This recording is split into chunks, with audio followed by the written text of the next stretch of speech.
नमस्कार, खबरों की खबर में आपका स्वागत है। कृषि कानूनों को लेकर विरोध प्रदर्शन कर रहे किसान संगठन और विपक्षी पार्टी के नेताओं की पोल खुल गई है। सुप्रीम कोर्ट के फैसले के बाद किसान संगठन के वो नेता जो विरोध प्रदर्शन जारी रखने की बात कर रहे हैं और जो लोग सुप्रीम कोर्ट की बनाई कमेटी के सामने जाने से अपने आप को रोके हुए हैं, वहां जाने से डर रहे हैं, और दूसरी तरफ वो विपक्षी पार्टियां और खासकर कांग्रेस पार्टी जो सुप्रीम कोर्ट के फैसले और उसके बाद सुप्रीम कोर्ट ने जिस कमेटी को बनाया है उसी पे सवाल उठा रहा है, इन सारे लोगों का कच्चा चिट्ठा अब सामने आ गया है। ये सारे पार्टियां जो मोदी विरोध के नाम पर किसानों को भड़का रही है, वो पार्टियां जो किसी न किसी तरह से किसानों को बरगलाकर सरकार को झुकने के लिए मजबूर कर देना चाहती है, उन सारी पार्टियों का एजेंडा अब फेल होता दिखाई पड़ रहा है, क्योंकि सरकार सुप्रीम कोर्ट के फैसले के साथ है, सरकार सुप्रीम कोर्ट की कमेटी के साथ है, तो दूसरी तरफ वो किसान संगठन जो विरोध किए जा रहे हैं, प्रदर्शन को और आगे ले जाना चाहते हैं, वो इस कमेटी के लोगों से मिलना नहीं चाहते हैं। ये लोग सुप्रीम कोर्ट के आधे फैसले को मानने के लिए तो तैयार हैं, जबकि आधे को मानने के लिए तैयार नहीं है। ये सिलेक्टिव परसेप्शन जो इनका है वही इनके एजेंडे को बताता है, और ये बात सुप्रीम कोर्ट में भी उठी और सुप्रीम कोर्ट ने भी इस बात को कहा कि जो बातें आपको पसंद होगी वही बात सिर्फ नहीं कही जा सकती है, जो बातें आपके अनुकूल नहीं होगी उसका विरोध नहीं करना चाहिए, और किसान संगठन इस कमेटी के साथ कोऑपरेट करें, इसका विरोध न करें। जबकि किसान संगठनों ने स्पष्ट तौर पर कमेटी के सामने अपनी मांग रखने से मना कर दिया है, और दूसरी तरफ सरकार इस कमेटी के फैसले से और सुप्रीम कोर्ट ने जो कृषि कानूनों पर कुछ समय के लिए उसके अमल होने पर, उसके इम्प्लीमेंटेशन पर जो स्टे लगाया है, उस फैसले को भी मान गई है, और सरकार अपनी सारी जिम्मेदारी अब कमेटी के हवाले कर दी है कि कमेटी की जो रिपोर्ट आएगी उस रिपोर्ट के आधार पर अब सुप्रीम कोर्ट आगे निर्णय लेगी कि किस तरह से इन किसान संगठनों के आंदोलन को देखा जा सकता है। और सुप्रीम कोर्ट ने 3 महीने का समय इसके लिए दिया है। 3 महीने के अंदर इस कमेटी को रिपोर्ट सौंपनी है कि आखिरकार इन कृषि कानूनों का जो विरोध हो रहा है वो विरोध जायज है या फिर गलत है, और इन कानूनों के अंदर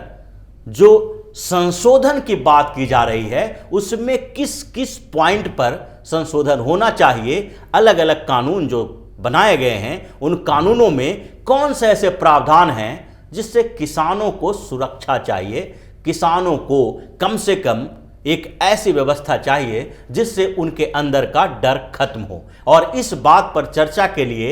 एक कमेटी तैयार है, लेकिन किसान संगठन जो प्रदर्शन और विरोध करके सरकार को झुकाने की कोशिश में लगे हैं वो इनके सामने नहीं जा रहे हैं। इनके पीछे एक बड़ा रीजन है, और ये रीजन सिर्फ इस बात को लेकर नहीं है कि ये जो कमेटी बनी है उसके 4 मेंबर सब के सब कहीं न कहीं कृषि कानूनों को लेकर समर्थन में आए थे। वो कृषि कानूनों को समर्थन दे रहे थे क्योंकि ये कानून किसानों के फायदे में है, लेकिन इन लोगों ने भी इन कानूनों पर पूरी तरह से अपनी सहमति कभी नहीं दिखाई। इनका भी मानना रहा है कि कहीं न कहीं हर कानून में संशोधन की संभावना होती है, और ये जो 3 कृषि कानून सरकार ने लागू किए हैं वो कृषि कानून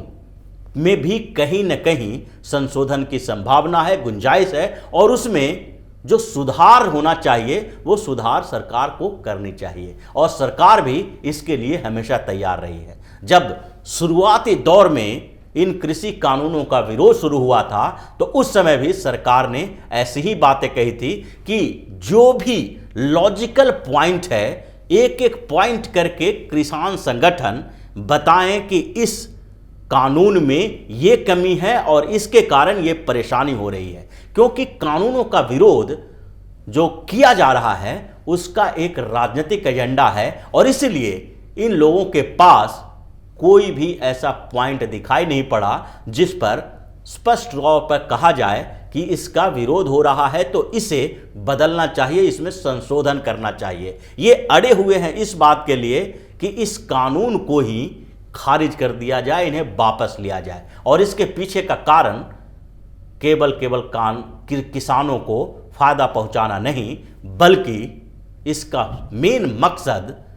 पॉलिटिकल एजेंडा तय करना है। और यही कारण है कि ये लोग जो 4 मेंबर हैं कमेटी के जो सुप्रीम कोर्ट ने बनाए हैं उसके सामने से जाने से डर रहे हैं। दरअसल किसी कानून जो आए उसमें 3 बातें 3 कानूनों में कही गई थी। एक कानून इसके एग्री प्रोडक्ट को लेकर था कि उसको कहां बेचा जा सकता है, उसके लिए कितने बड़े मार्केट हो सकते हैं और उससे किसानों को कितना फायदा हो सकता है। क्योंकि एग्री प्रोडक्ट का जो बार बार सवाल उठता रहा है कि कृषि उत्पाद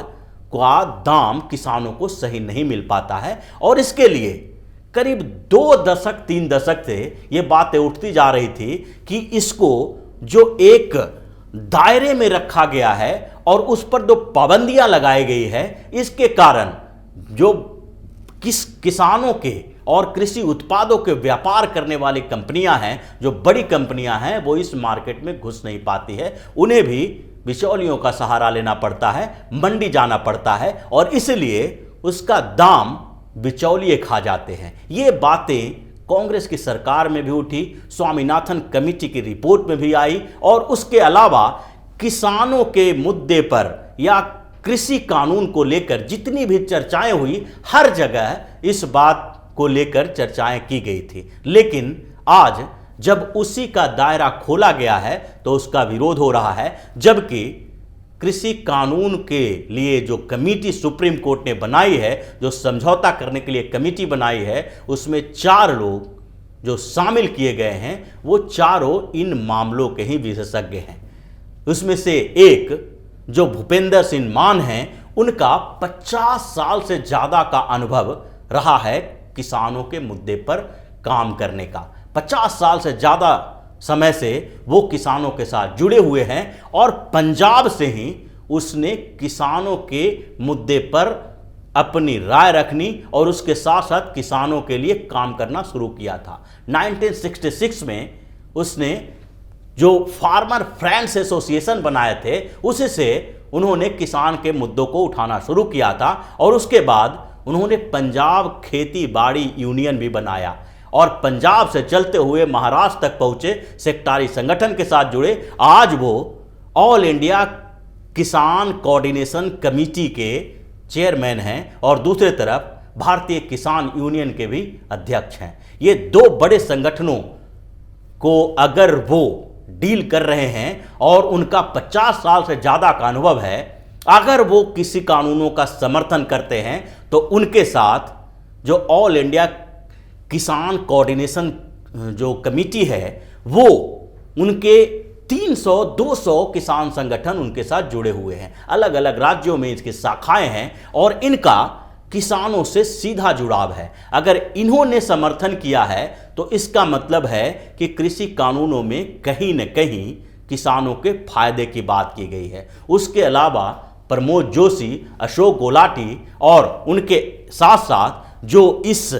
कमेटी के दूसरे मेंबर बनाए गए, उनके साथ भी कहीं न कहीं कृषि और कृषि से जुड़े उत्पादों को लेकर लंबा अनुभव है। ये 3 जो कानून लाए गए हैं उसमें सुधार की संभावनाएं हैं, लेकिन इसे खत्म किया जाना समस्या का समाधान नहीं हो सकता। और यही कारण है कि जब इन लोगों को लगा कि कमेटी के सामने जाने पर हमें ये बताना पड़ेगा कि असल में समस्या कहां है और किसमें संशोधन की गुंजाइश है जिसे संशोधन किया जा सकता है, तो वैसे स्थिति में हमारी बातों पर तर्क वितर्क होगा और दोनों पक्ष रखे जाएंगे और फिर हमारा पूरा एजेंडा फेल हो जाएगा। अगर वहां जाकर घोर बेइज्जती होने से बढ़िया है कि उनके सामने पेश होने से ही मना कर दिया जाए। लेकिन अब ये सारा मामला सुप्रीम कोर्ट के हवाले है, तो ऐसी स्थिति में कांग्रेस भी इस मैदान में कूद गई है और कांग्रेस ने पहली बार में ही इसको रिजेक्ट कर दिया कि जो सुप्रीम कोर्ट ने कमेटी बनाई है उस कमेटी से कोई समाधान निकलने वाला नहीं है, इस कमेटी को भंग कर देना चाहिए और उसके बदले सुप्रीम कोर्ट को यह निर्देश देना चाहिए कि सरकार इस कानून को वापस ले। ये सुप्रीम कोर्ट को निर्देश देने के लिए, उसका अपमान करने के लिए कांग्रेस बाहर निकली है, जबकि सुप्रीम कोर्ट के फैसले का सरकार ने पूरी तरह से समर्थन किया। तो ये स्थितियां जो बन रही है उसमें स्पष्ट तौर पर अब इनका सारा एजेंडा सामने आ गया है, क्योंकि जो किसान संगठन इसका विरोध कर रहे हैं वो एक क्षेत्र विशेष के हैं, यानी पंजाब, हरियाणा और पश्चिमी उत्तर प्रदेश के कुछ क्षेत्रों के। ये सारे किसान संगठन कहीं न कहीं वामपंथी पार्टियों और उसके साथ साथ कांग्रेस के एजेंडे से संचालित हो रहे हैं, जिसके कारण ये किसी भी तरह से सरकार को एक बार झुकाना चाहते हैं। और इसका कारण यही है कि 6 सालों में मोदी की सरकार में कई बार कई कानूनों का विरोध हुआ और उसके साथ साथ दूसरे मुद्दों का भी विरोध हुआ, यहां तक कि सहिष्णुता असहिष्णुता की बात भी उठी, अवार्ड वापसी भी हुए और उसके अलावा पाकिस्तान और कश्मीर के मुद्दे पर भी मोदी सरकार को घेरने की कोशिश की गई। लेकिन हर चुनाव के बाद कांग्रेस और दूसरी विपक्षी पार्टियों को इस बात का एहसास होता जा रहा था कि कहीं न कहीं जनता मोदी सरकार के साथ है, भारतीय जनता पार्टी के साथ है, इसलिए चुनाव में उन्हें जीत मिल रही है। अब ये मौका जो कृषि कानूनों को लेकर था, इसमें विपक्षी पार्टियां पीछे से इन संगठनों को सपोर्ट करके एक ऐसी भावना पैदा करना चाहती है कि ये आंदोलन राजनीतिक नहीं है बल्कि किसानों का आंदोलन है। लेकिन सुप्रीम कोर्ट ने जिस तरह से निर्देश दिए हैं, फैसले सुनाए हैं और उसमें जो बताया गया है और जो कमेटी बनाई गई है, उस कमेटी के सामने पेश होने, उनसे अपनी बात कहने से मना करना, इस बात को साफ तौर पर स्पष्ट कर देता है कि ये आंदोलन जो है वो